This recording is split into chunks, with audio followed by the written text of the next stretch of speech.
Hi, Trevor here, reflecting on life through music. Welcome and thank you for stopping by.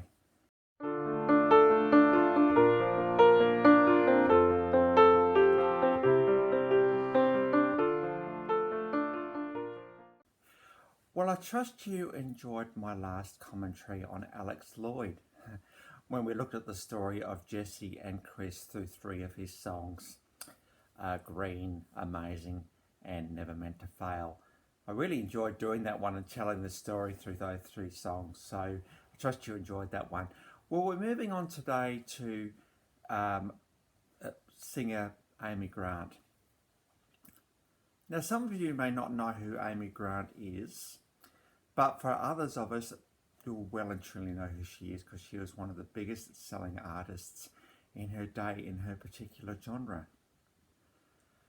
Now, before I mention what genre she is, I think I probably need to just do a bit of a prelude to that because this is a genre. I say one of the few genres I believe in music which looks at the inner journey in more detail. It looks at what it means to be human beings, what it is that makes us tick, and sometimes our need to reflect and contemplate on things. That's the power of this genre. And the genre I'm talking about, and I really invite you to stay with me during this video, because the minute I mention this word, some of you may turn off, but I suppose for me, if I don't talk about this genre, well, I'm not being true to myself, so I need to talk about this genre. So I encourage you to stay with me, because I'm never going to push anything on you that you don't want to hear. The aim of these videos is to be an encouragement, not anything else.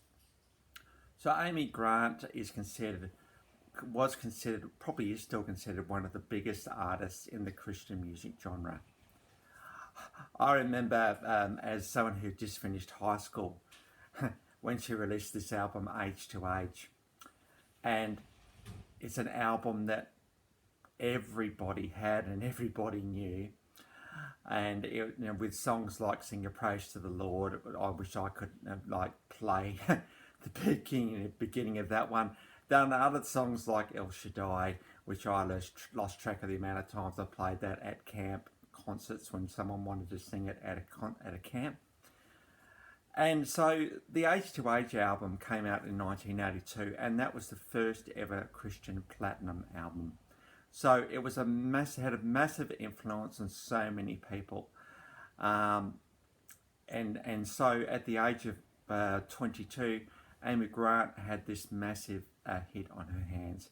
She then followed that up with a follow-up album straight ahead in 1984. She then decided to go a bit rockier with Unguarded in 1985. And then that then leads us on to this album today, the album Lead Me On from 1988. But before I go on to that particular album, I also need to talk to her just about her influence on a couple of other artists. Because it was during the Age to Age album that Amy met Michael W. Smith. And obviously the Age to Age album was a massive album, and so then there was a massive tour as well, and there needed to be a really good band to be able to pull off some of the songs this album has on it. So Michael W. Smith took on the key role of keyboard player for that particular tour. Now he's gone on to record 22 albums in his own right, and he is considered one of the most innovative, successful Christian music artists of all time. He not only dabbles in songwriting, he also produces orchestral non-word works as well. So Amy Grant had a lot to do with his career, and I think that if you ever hear the two of them singing the song Friends, that's just one of those moments that we all kind of look onto with a bit of fondness. And another artist that she's had a lot to do with is a band called Mercy Me. Now, Mercy Me have come to prominence recently with the movie I Can Only Imagine. And that counts the story of Bart Millard, who wrote this song. his struggle with his abusive dad, his journey as Mercy Me started, and him writing this song, even though he wrote it in 10 minutes, supposedly, he was just recapping his whole story pretty much. Now, the story goes that Amy Grant agreed to record this song because she knew that this was a significant song. She knew that was just something about this song, because this song has been heralded as one of the best Christian music songs of all time. It really just is quite a compelling song that they had to release a movie about it as well. But the story goes, and the movie sort of portrays this as well, that the first time this song was going to be performed, Amy Grant was up on stage, and she started to play, but she just hesitated a little. And then Bart Millard was in the audience, so she invited him to come up and just to introduce the songwriter of this amazing new song. And then she whispered to him, "Bart, this is your song, not mine. This is your moment to sing it." And sing it he did. And actually, I've got in the description below, I've got a link to that particular. It's not Bart, the real person. It's an actor singing this particular version in the movie. So, Amy Grant's had a lot to do with Mercy Me as well. They've actually released 11 albums since then, and there's another album coming out soon, so that's 12 albums. So there's something quite beautiful about what she's done there. I think, particularly, I can only imagine she could have said, "Nah, he's given this song to me. I'm going to do it, and this is going to be a fantastic song for me." But no, she gave the rights back to Bart and Mercy Me, and they came off their first album. So there's something quite gracious about this lady, and I think something quite special, really, even that you can put yourself aside and think about others, particularly as high profile as people like Michael W. Smith and Mercy Me. Very gracious thing to do. Now, as I said a little bit earlier, we had the Lead Me On album in 1988. So suppose her journey had gone from, pretty well straight up and down church lyrics for probably age to age and straight ahead. And in Unguarded, she decided she needed to start becoming a little bit more relevant to people outside the church. And so Unguarded was a particularly rocky album, and probably one of my favourite albums of hers in lots of ways. There was just something quite compelling about some of the songs on that particular album. And so I think Lead Me On came along, and she was starting to ask some questions about what was next. She'd kind of done a fair bit. She'd seen popularity, and she'd seen, worldwide success. But she was now asking the question, well, what was next? See, this is where the Christian side of things comes into the world. And I've said to you before, Christian music really does look at the inner journey and what makes us tick as human beings. So it does have its place, I believe, in this world. She was asking the question, what was next? And I think often we get to this point of asking ourselves, what is next? And we start to get into not even sometimes stuff that's real, stuff that's tangible. We're looking within us and we're thinking, what can I do that's next? And we start to think about this thing called faith. Now, faith is an interesting thing because faith and belief go hand in hand. And we all of us believe in something. It's the thing that gets us up in the morning. Now, there are a few things I could mention, what we believe in these days. I think perhaps fame is one of those things that we could believe in. We think that might be the answer for us. particularly reality television now. There seems to be a lot more opportunity for people to become famous now than there used to be. So fame is certainly one of those things that people put their faith in. And often with fame comes looks, and the way we need to look, and the way we photographed, and the way we project ourselves on social media, all of that sort of stuff. We can put our faith in all of that stuff. Another thing we might put our faith in is money, because money has the incredible ability, particularly if you have a lot of it, to be able to spend on stuff. Because the power of money isn't so much the money itself, the little bits of paper that have numbers written on it, or the metal with coins, or the figures on a bank statement. It's what that money can do is where the power of money is. And so some people put their faith in that. They think, well, if I can just get lots and lots of money, well, then I'm going to be able to do lots and lots of things, and I'm going to be okay. And often with that, we get into investment decisions like the stock market, and do I buy property? Where should I buy it? Should I buy another one? Tax and all that sort of stuff. So money is another thing we put our faith in. Another thing we might put our faith in is power. That is to exert an influence over others.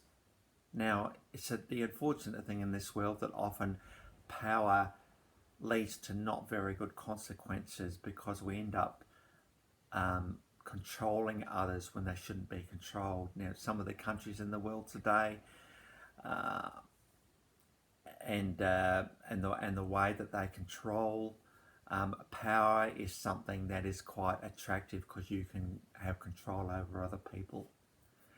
I believe true power though comes when you actually realise that there is an incredible responsibility to serve the people that you have power over, and to ensure their best interests. So power is certainly something that people put their faith in. And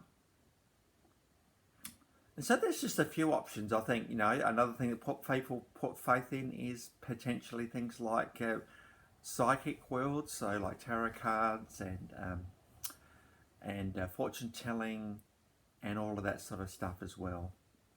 So faith is something certainly that we have as human beings. And I think if you think that you do not have faith, well, you do believe in something. We could say, well, I believe in myself. Well, that's fantastic. But there's more. If you dig down a bit deeper than that, what is it that yourself craves more than anything else? And that is where faith comes in. I mean, faith is defined in, I suppose, the good book as something that is unseen, but something that we put our hope in. That's a good definition, that one. I like that definition. But we think, well, seeing is believing, right? Well, there's some things that we think are there that we can't see. Look at the wind, for instance. No, we can't see the wind. We can't see the physical thing that is blowing stuff around. But we can see the effects of the wind. We can see the fact that things are moving because of it. But the wind itself, we cannot see it. Another thing, I reckon, is love. Now, does love exist? There's a question. Does it exist? Well, it doesn't exist. Like, if you had the view that, well, if I can't see it, it's not real. Well, love is real, because to have it in our lives is one of the best things you can have, and it is such a compelling force. You can't see love. You can't see the thing that's floating around our world or floating around our house this thing called love. We can't see it, but we can see the effects of it.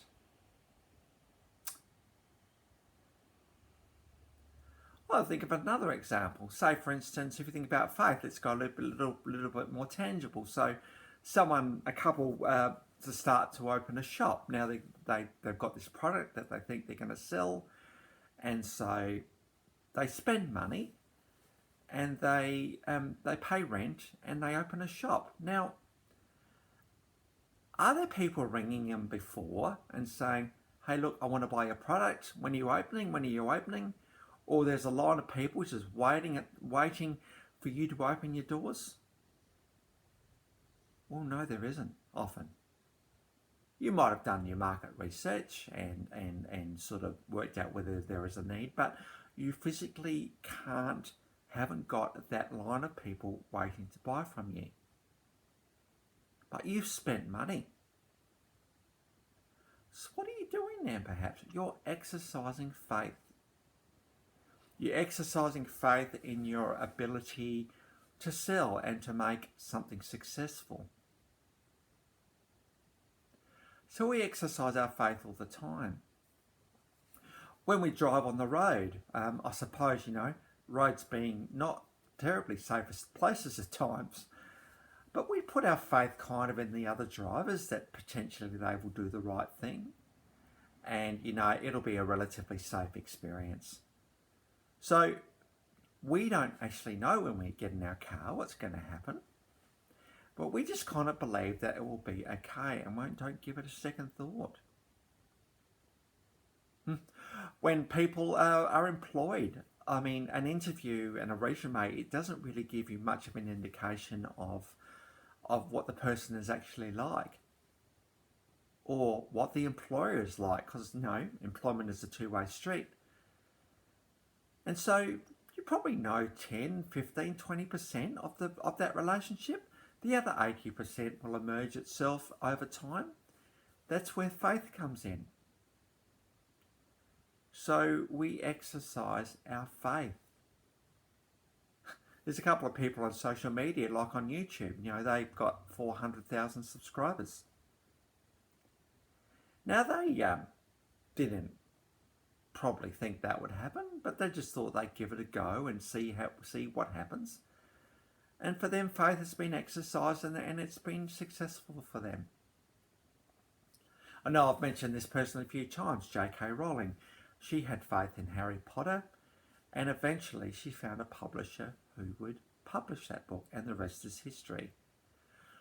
So we do exercise our faith, because faith is the thing that will catapult us, that will move us on to take risks. That's where faith comes in. And so we all do, I think, have a belief in something, and we have a faith in something as well.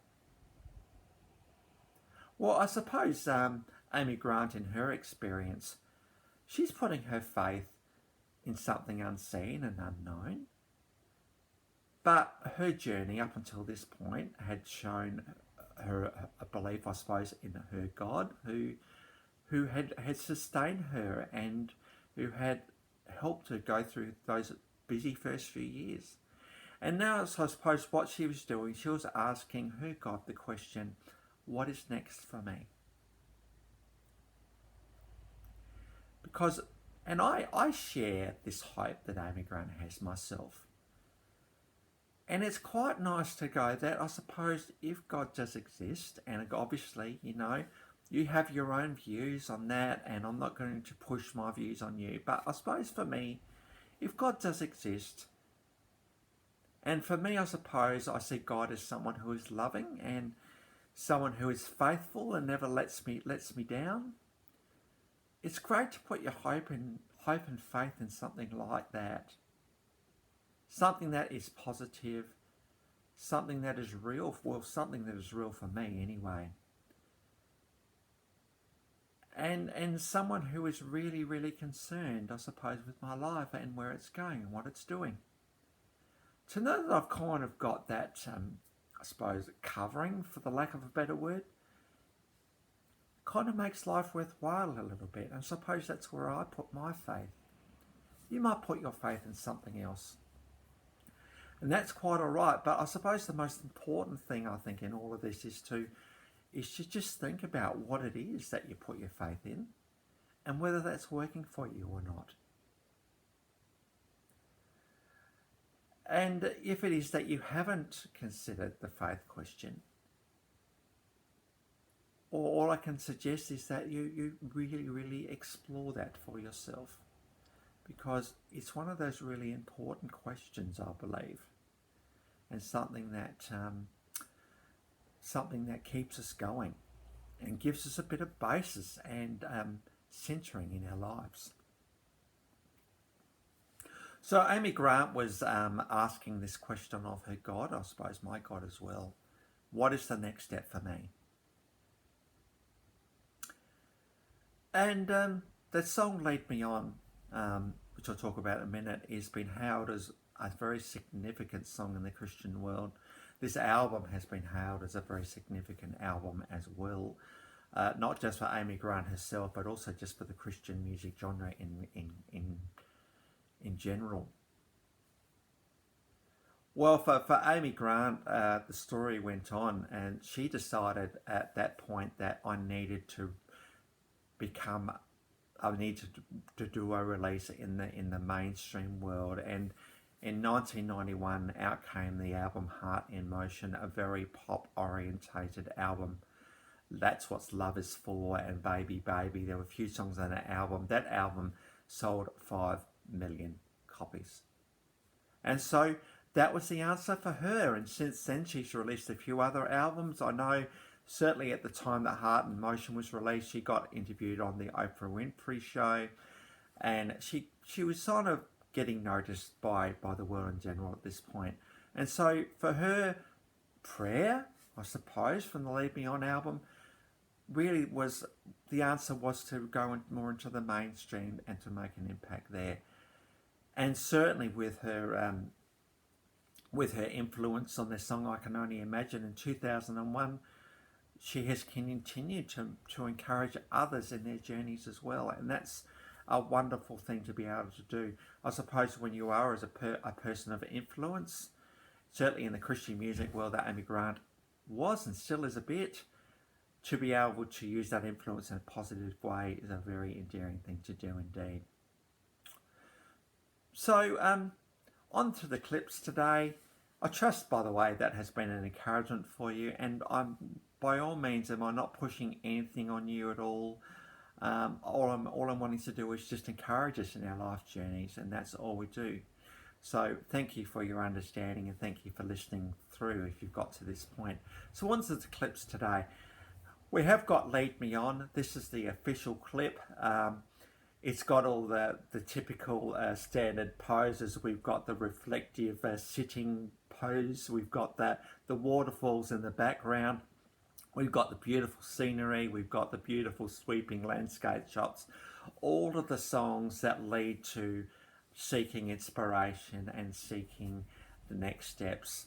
Such a rich, such a great song, this one. Really well written, really well produced, and just a really awesome, fantastic full sound. Bear in mind that this song came out in 1988, and this whole concept of a music video was just kind of been going for a little while, and so just bear that in mind as you watch that one. But it's quite a compelling clip and a very good vocal performance by Amy Grant in particular on that one. I thought I'd also include just the clip from the I Can Only Imagine movie in 2001. Here you'll see Bart Millard, or the actor for Bart Millard, nailing the performance I Can Only Imagine. The story talks about his abusive father and his journey through that. And at this point of the movie, spoiler alert, his father had actually died and Bart had reconciled with his dad. You'll see Amy Grant, the girl in the background, just playing the guitar here, an actor for Amy Grant, as she's just playing along with him. You see the audience being absolutely captivated by this premiere performance of this song. And the guy that you see towards the end, he was the early manager for Mercy Me, and he had certainly travelled what was an extremely frustrating journey with Bart Millard and the boys, and so he saw a realization of what he had been saying to these guys all along. You needed a song, and I can only imagine certainly was that song. And I've also included, by the way, my commentary to Alex Lloyd from last time. And so if you want to recap on that one, feel free. You'll always see my links to previous commentaries, just in case you want to have a look and are interested. So I trust all that has been an encouragement for you today as we've looked at faith and belief. And if you like this video, please give it the thumbs up and subscribe. For those of you, if you have subscribed already to this channel and are watching it, thank you very much for staying with me. That's fantastic. And select the little bell, select all. I upload about 2 to 3 times a week. So I encourage you to do that. Well, that's it for today. Next time we move on to a Disney classic. And all I say as you think about an iconic yellow dress and one of the most iconic, beautiful Disney songs of all time, that's where we're headed next time. So until then, I'll catch you around.